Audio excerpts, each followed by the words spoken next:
You're describing a fairly dramatic transformation in your set of responsibilities from where you've been, which is where we get our learning, to where you're going, which is where you're going to begin learning.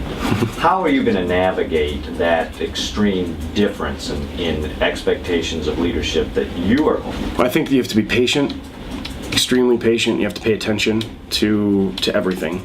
And I think you need to really talk to outside individuals as well, because there's so many resources, even in this community, which tend to be referred to as a small town.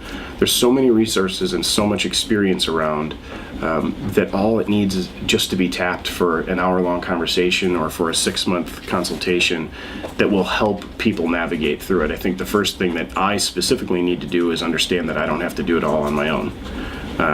That there's an amazing team of people that have been, cultivated here at the Science Center. There's an incredible group of board of directors that want to be engaged and quite honestly want to help all of us move forward.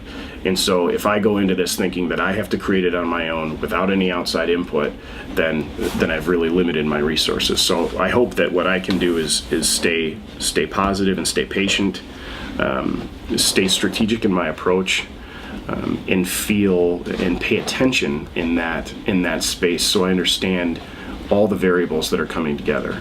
I think what will be delivered through that process is a very clear understanding of what my role is in the reinvention of Impression 5. Mm-hmm. How have you developed the vision and the confidence to see your new role? Well, I think one of the things that I struggled with initially when I could feel this coming, which has been months and months down the road, is the immediate feedback that I might receive from my very close teammates, because I was kind of changing what I was doing. They were changing what they were doing in the same process, but I felt very uneasy about their perception of me changing what I'm doing and what that means. And quite honestly, I'm in a situation where if I'm in this office 8 hours a day, I'm not doing my job.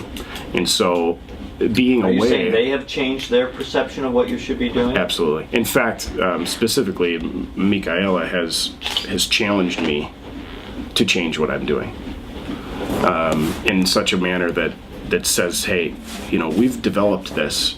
I've got this. I have daily operations. I've got this team all set. So you need to go. One of your key team members has encouraged you to see the value of you being more strategic, taking the time to be more strategic and to create additional opportunities for the business. Right. That can only be done when you invest your time in those key leadership areas. Right. And do you sense then that you have appropriately communicated that internally and externally to then set that stage? No. It's one of the things I need to do. I think that there's a couple of us that have an understanding of this shift and what's going on. And quite honestly, it hasn't been communicated because I still don't know what the complete shift is. Mm-hmm. But I think we're getting close to understanding what our roles are going to be in that. And I think it's going to be extremely important when we get to that point to clearly define what our focus priority output is going to be for each one of us. So, and that I think will give us a much more defined expectation for each other about what are we working on. If I'm not here, well, if he's not here, then I know he's out doing this, or those types of things that I think just allows the team to stay cohesive, trusting, and understanding that the output that each one of us are putting in is coming together for this greater good of moving the organization forward. As a leader, how do you lead when every day brings change to the set of expectations that you have to deliver?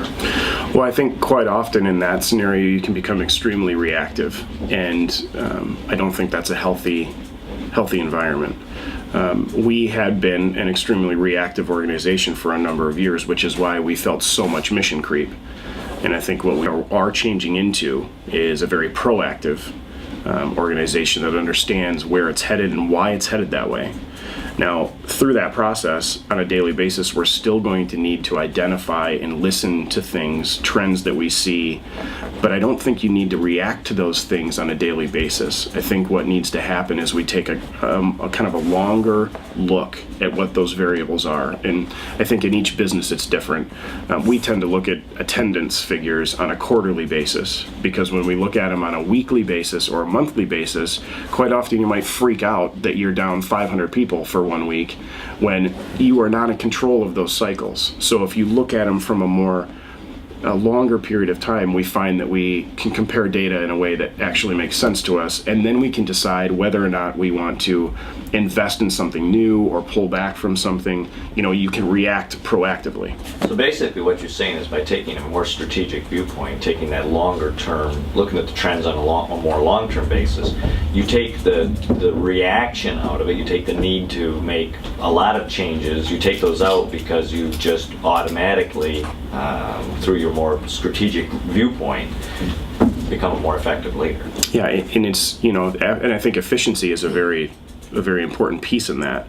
I think we've all worked with people that feel like they're in a different direction every 5 minutes you talk to them, or they're running with their head cut off, and I think that there's, in us specifically, me specifically, in that scenario 8 years ago was exactly where I was.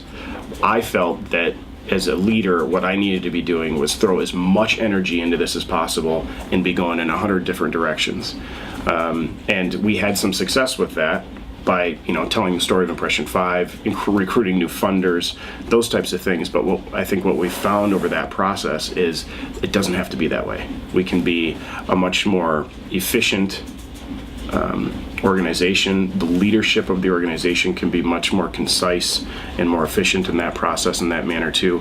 And I also think we've all understood, or at least I have, is that there isn't one leader. An organization is actually a system of leaders, mentoring people to move forward and creating new leaders. One of the things that we've been talking about a lot over the last few months is succession planning, and that I think good leaders set up the next crop of leaders in that organization.